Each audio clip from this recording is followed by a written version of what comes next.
ये मेरी पत्नी है?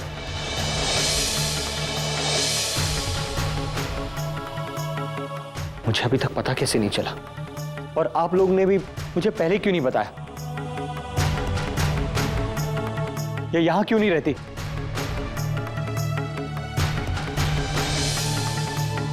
कोई मुझे बताएगा यहां हो क्या रहा है? इस घर में हो क्या रहा है? बात दरअसल ये है कि हम जीत पुत्र वो क्या था ना पुत्र कि तुम दोनों में झगड़ा हो गया था। अब ये बात तुझे कहाँ याद रहेगी पुत्र?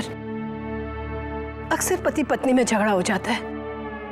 बस उस रोज भी तुम्हारे और इसके बीच छोटी सी बात पे झगड़ा हो गया था और तुम गुस्से में आकर घर छोड़कर चले गए थे और तुम्हारा एक्सीडेंट हो गया था पुत्र। बस तब से ये उस एक्सीडेंट के लिए ना अपने आप को जिम्मेदार मानती है। लेकिन आप लोगों ने एक बार भी मुझे ये नहीं बताया कि मेरी कोई बीवी भी है। वो पुत्र इसलिए कि डॉक्टर ने हमें मना किया था कि तुम्हें ऐसी कोई बात ना बताई जाए जिससे तुम्हें टेंशन हो और तुम्हारी हालत बिगड़ जाए। शायद इसीलिए इसने हमें मना किया था कि हम इसके बारे में तुम्हें ना बताएं। लेकिन पुत्र हमने इन्हें कितनी बार समझाया कि एक्सीडेंट तुम्हारी वजह से नहीं हुआ है। किस्मत में लिखा था सो हो गया। झगड़ा तो एक बहाना था। मगर नहीं पुत्र, इसे बहुत पछतावा है। हाँ पुत्र, लेकिन अब इसने बहुत दूर रह लिया तुमसे। इतना बड़ा घर हो पुत्र और घर की बहू घर के बाहर रहे। तुम्हारी यह हालत है पुत्र और ये बाहर पछता रही है। पछतावा करने वाले को तो भगवान भी माफ कर देता है ना पुत्र। इसे भी माफ कर देना चाहिए। हाँ पुत्र, कम से कम इसे तुम्हारी सेवा करने का मौका तो मिलना चाहिए।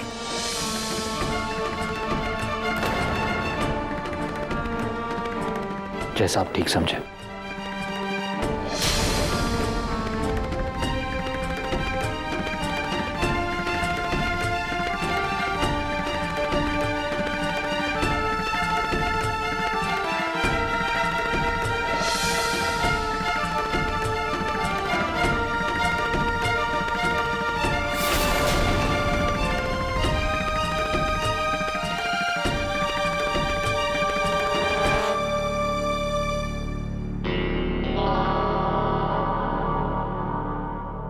मैं अपने घर में उस चेरी की शक्ल भी नहीं देखना चाहता हूं और तूने उसे जीते की बीवी बता दिया। ऐसा क्यों किया तूने दुर्गा? क्यों किया तूने ऐसा? मैं क्या जी, चेरी की फितरत में बदलाव आया है या नहीं ये तो उसको आजमाने के बाद ही पता चलेगा ना जी। देखिए मैं क्या जी, अब ठंडे दिमाग से मेरी बात सुनिए। ये एक दुखमयी सच है कि सोनी इस दुनिया में नहीं रही। लेकिन दूसरा सच ये भी है मैं क्या जी कि इस वक्त हमारे चीते की जो हालत है ना, इस हालत में उसे कोई नहीं अपनाने वाला। हाँ मैं क्या जी, देखो मैं मानती हूँ कि आप और मैं दिलो जान से चीते की सेवा करेंगे, लेकिन कब तक हम इस दुनिया में रहेंगे? हमारे जाने के बाद हमारी बेटी का क्या होगा? कभी सोचा है आपने? कम से कम चेरी कैसी भी है हमारे बेटे से प्यार तो करती है ना, वो उसका साथ निभाना चाहती है। मैंने अपने दिल पर पत्थर रखकर चेरी को अपनी बहू माना है। अब रब के वास्ते मैं क्या जी, आप भी मान जाओ। रब जाने तू जो कर रही है सही कर रही है नहीं, लेकिन मुझे ये सब सही नहीं लग रहा।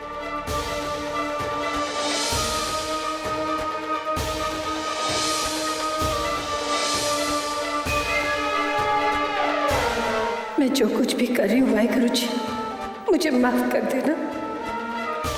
अब मैं नहीं रही, बस चेरी के हाथों का खिलौना बनकर रह गई। ये वही औरत है जिसने मेरे वीर की जान ली। यही है जिसने इस घर में फिर से दाखिल होने के लिए मेरे चीते पर भी हमले करवाए। और मैं सब कुछ जानते हुए भी अपने घर में ले आई हूँ। मैं मजबूर थी रब जी, मुझे माफ कर देना। हम सबको इसके इरादों से बचा लेना मेरे वाहिगुरु जी।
ये तुम क्या कर रही हो? मैं जानती हूँ तुम्हें ना मैं याद हूँ ना हमारा रिश्ता, लेकिन मुझे तो सब कुछ याद है ना जीत। अगर मैं वहां सोऊंगी तो तुम कंफर्टेबल फील नहीं करोगे, और मैं देख रही हूँ कि तुम पहले से ही बहुत अनकंफर्टेबल फील कर रहे हो। डोंट वरी जीत, मैं तुम्हें कभी भी ऐसा कुछ करने को नहीं कहूंगी जो तुम नहीं करना चाहते। I really mean it, जीत।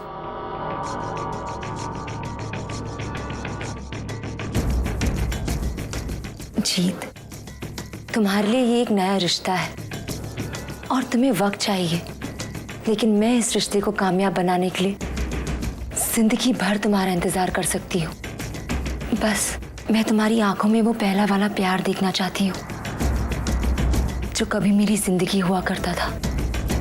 तुम जानते हो जीत कि तुम्हारे एक्सीडेंट से पहले हम दोनों एक दूसरे के प्यार में पागल थे, और हमारे झगड़े वो तो स्पाइस था हमारे लाइफ का। लेकिन जी, मैं अपनी फीलिंग्स तुम्हारे ऊपर कभी भी फोर्स नहीं करूंगी। You take your time, I will wait.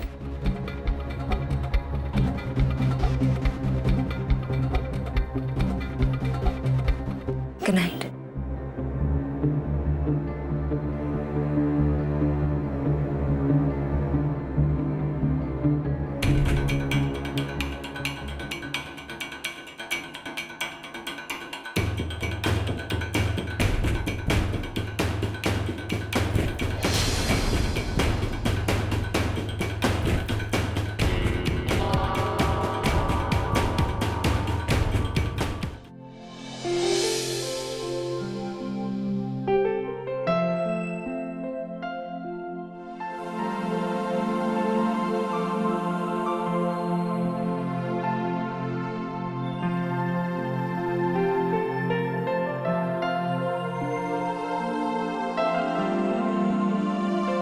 क्या बात है अंगद, तुम इतने उदास क्यों लग रहे हो? हाँ,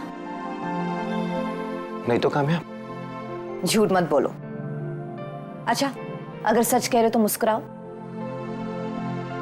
अंगद, अब देखना कैसे 1 मिनट में मैं तुम्हारे चेहरे पे रौनक ले आती हूँ।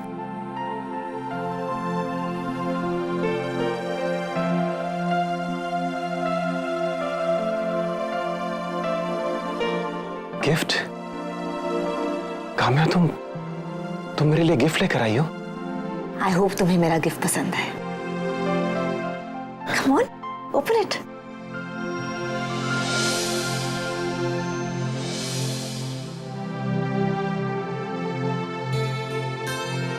काम्या, तुम मेरे लिए तोहफे में किताब लेकर आई हो? हाँ। मैं इसका क्या करूंगा काम्या? अरे अंगद, ये कोई मामूली किताब नहीं। देखो, इसे जरा छू कर तो देखो।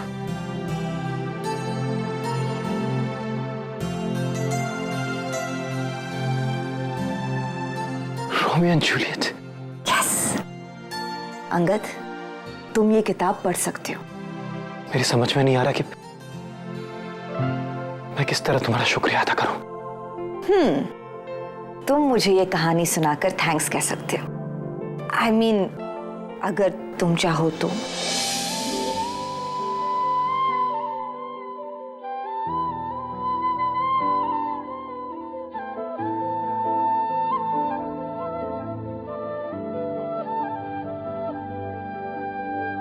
लो शुरू अब चाहतों का सिलसिला हो रहा है, मिट रही है दूरियां और फासला खो रहा है, हो रही है बात कुछ ऐसी जिसमें,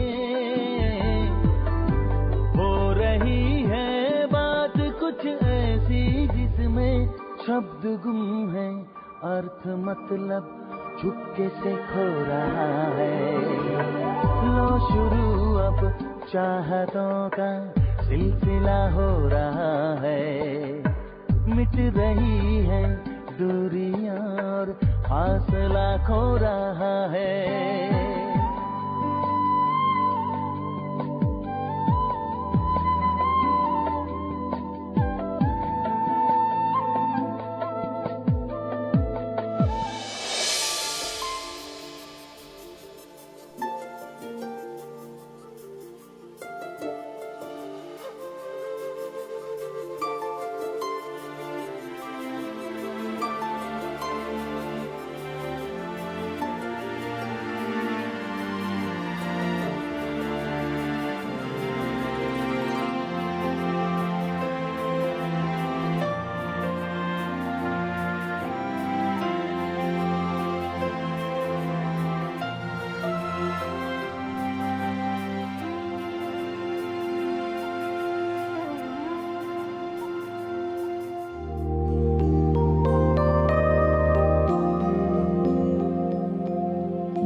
मम्मी जी, कितने दिन गुजर गए,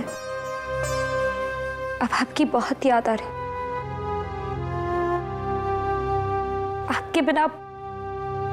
आपके बिना यहाँ मन नहीं लगता। आप जल्दी वापस आ जाइए। अपना ख्याल रखना।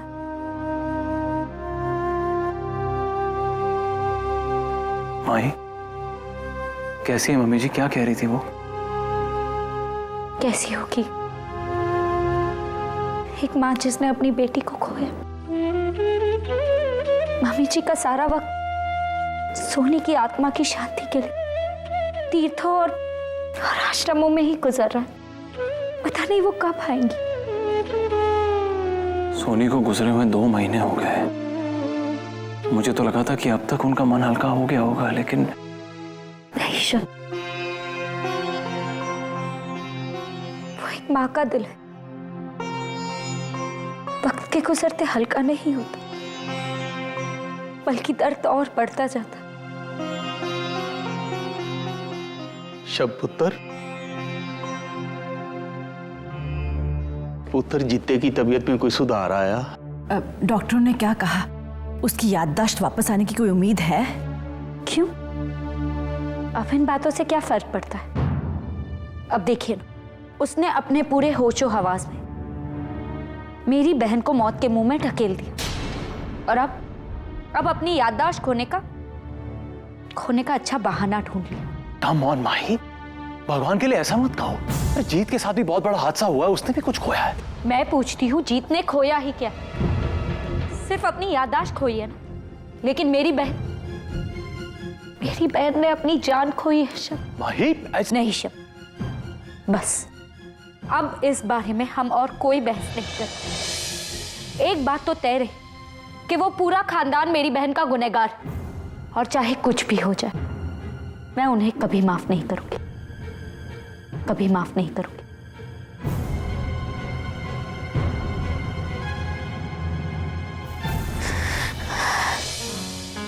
बता, जूस तो पी। बोला जरा जाके हैम्पर्स लाना, जाओ। क्या बोला आपने? हैम्पर्स बोला। ओफो, टोकरी, खाने पीने की टोकरी, जाओ। ओहो, ये भी कोई पिकनिक है? न गाना न बजाना, बस खाना खाना खाना। बुआ जी सैंडविचेस एकदम तैयार है, लाना फिर। ये लीजिए बुआ जी सैंडविच। Thank you. अरे मम्मी जी, आपके हाथ में तो कुछ भी नहीं, आप कुछ भी नहीं खा रही। ये लीजिए, आप भी सैंडविच खाइए। चलिए, मुझे नहीं चाहिए, थैंक यू। नहीं खाएंगी मम्मी जी? मैंने इतने प्यार से सैंडविचेस बनाए हैं, ऐसे कैसे नहीं खाएंगी? आप मुझे मना करेंगी?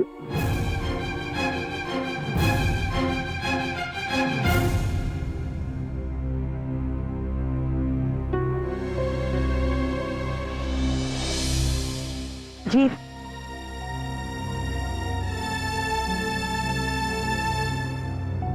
बहुत ही सुंदर जगह है ना, मैं तुम्हें दिखाऊं? चलो।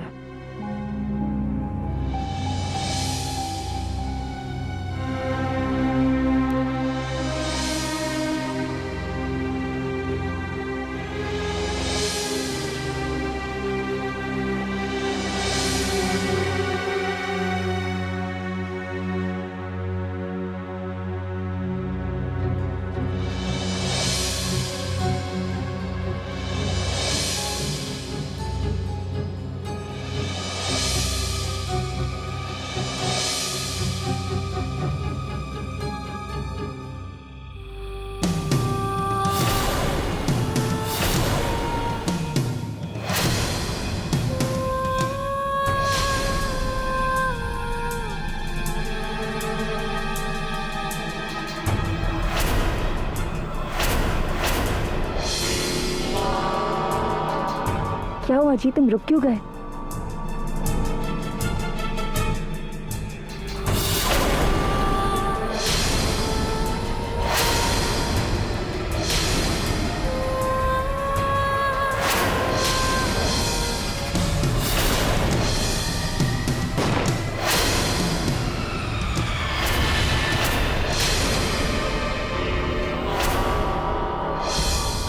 जीत,